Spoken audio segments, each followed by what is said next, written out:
মারে আমি নিতে পারবো না, আমার এখন সংসার হয়েছে। আমি মায়ের এতদিন রাখছি, পালছি, এখন তুই রাখবি না, ও রাখবো। আমার পক্ষে মাকে নেওয়া সম্ভব না। আমি আসছি সম্পত্তির জন্য, আমাকে আমার সম্পত্তির ভাগটা বুঝে দিবে। আমি আমার মা দেখাশোনা করব। তোরেই তো আমগো দেখতে হয়, আর তুই মার দেখাশোনা করবি। আমার এই সোনার সাথে সাথে আমি চলে যাবো। এবারে তোমার থাকা লাগবে না। আচ্ছা চলো। তুমি তো আমাদের এই সংসারের বড় ভাই, এখন তোমার বড় ভাই হিসেবে তো কিছু দায়িত্ব থাকে। আর তুমি এটাও জানো যে আমারে তোমরা জোর করে বিয়ে করাইছো, নতুন সংসার আমার। আর মায়াটাও বিয়ে করাইছো মডার্ন দেখে। এই মাইয়ার পিছনে আমার খরচ করতে করতে আমার জীবনটা যায় যায় অবস্থা। এখন এই সময় যদি তুমি আমারে কও যে মারে নিয়ে আমার কাছে রাখতে হইব, এটা তো আমার উপর জুলুম করা হইব। তুমি বড় ভাই, আমার মনে হয় এই দায়িত্বটা তোমার নেওয়াই দরকার। এখন তুমি দেখো কি করবো। আমি কি করবো মানে? আমি আর কত করবো? আমার এটা একটু বুঝায় কত। এই যে আম্মায় এতটা বছর আব্বাই মারা যাওয়ার পর থেকে তো আমি দেখছি, খালি আম্মারে না, তরে দেখছি, অরে দেখছি, ছোটটারে দেখছি, তো সব তো আমিই করছি। কিন্তু এখন আমি আর পারতেছি না। আমিও তো একটা মানুষ, আমার একটা ফ্যামিলি আছে, আমার বউ আর মাইনা নিতেছে না। তা আম্মারে তোরা দেখ, এখন আমি কেন আর দেখবো? মানে সুযোগ পাইছো কোটা দিয়ে দিলা। আরে তুমি বড় ভাই, তুমি মারে দেখবা না, আমার দেখবা না, কে দেখবো? হ্যাঁ, তোমার জায়গায় যদি আমি থাকতাম, আমি যদি বড় ভাই হইতাম, তাহলে আমি ওইটাই করতাম। হ্যাঁ, তুমি যে কি করতা এটা এতদিনে বুঝছি। এতদিন তো আমি দেখছি তুই তো আমার থেকে বেশি টাকা ইনকাম করস।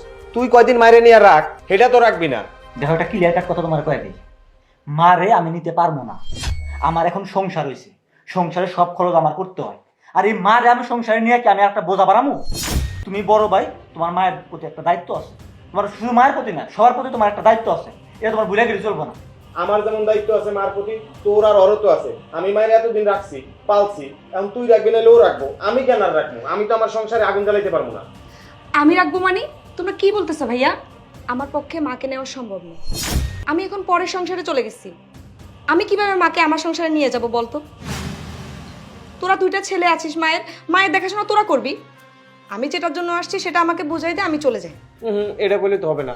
তুমি যে সম্পত্তি নিবা, তা আমি আর ও যদি সম্পত্তি নিয়ে মায়েরে দেখতে পারি, তুমি কেন পারবা না? তার সাথে বড় কথা, তোর বিয়ের সময় আমরা এত টাকা খরচ করলাম, ওই টাকাগুলো কই থেকে এসেছে? হ্যাঁ, আমরা জায়গা বেশি আর তোর বিয়েটা দিছি। আর এখন তুমি মায়ের ভাগ নিতে পারবে না, তুমি সম্পত্তির ভাগ নিতে আইছো না? তো আমি তোদের বোন, আমার বিয়ের সময় তোরা খরচ করবি না তো কে করবে? প্রত্যেকটা মা বাবা মেয়ের বিয়ের সময় খরচ করে, এটা নর্মাল, সাধারণ একটা বিষয় সমাজের। এখানে নতুন করে আর কি আছে?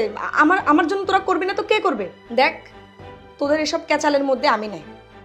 আমি আসছি সম্পত্তির জন্য, আমাকে আমার সম্পত্তির ভাগটা বুঝে দিবি। আমার প্রাপ্য যেটা, সেটা আমি এখান থেকে নিয়ে বিদায় হয়ে যাব।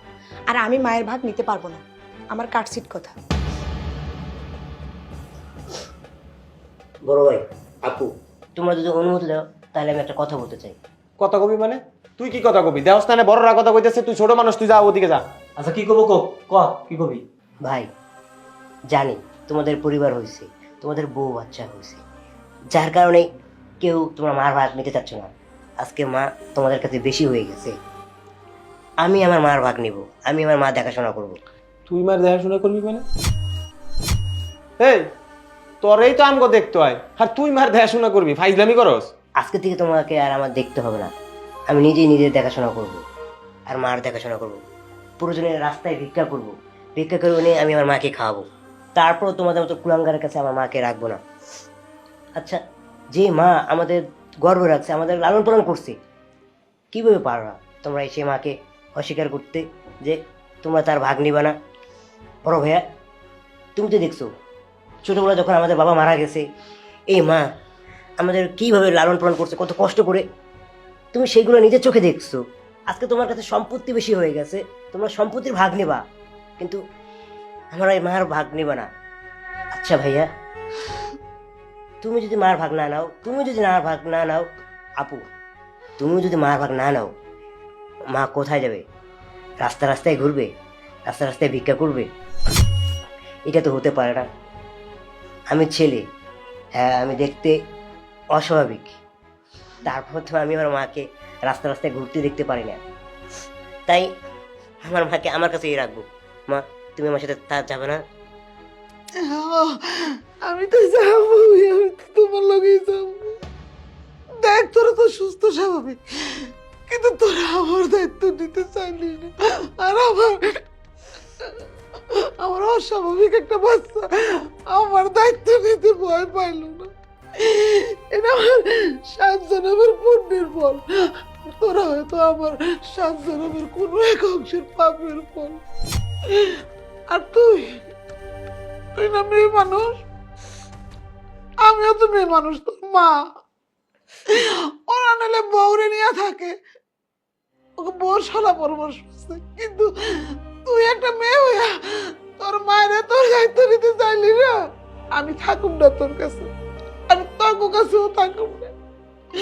আমার এই সোনার সাথে সাথে আমি চলে যাব, আমি ভিক্ষা করে আনবো, আমি ওর জন্য রান্না নিজের হাতে খাওয়াই দিব, তোর সাথে থাকুম না। সি, কেমন মেয়ে মানুষ তুই, তুই যে আমার দায়িত্ব নিতে চাইলি না। অমর সাথে তোর দুঃখ আমি কোথাও ভালাইতে পারবো না। বাজার বাজার, আমার সত্যি তুমি দায়িত্ব নিবা? ও মা, তুমি চলো, এবারে তোমার থাকা লাগবে না। আচ্ছা চলো, থাক তোরা।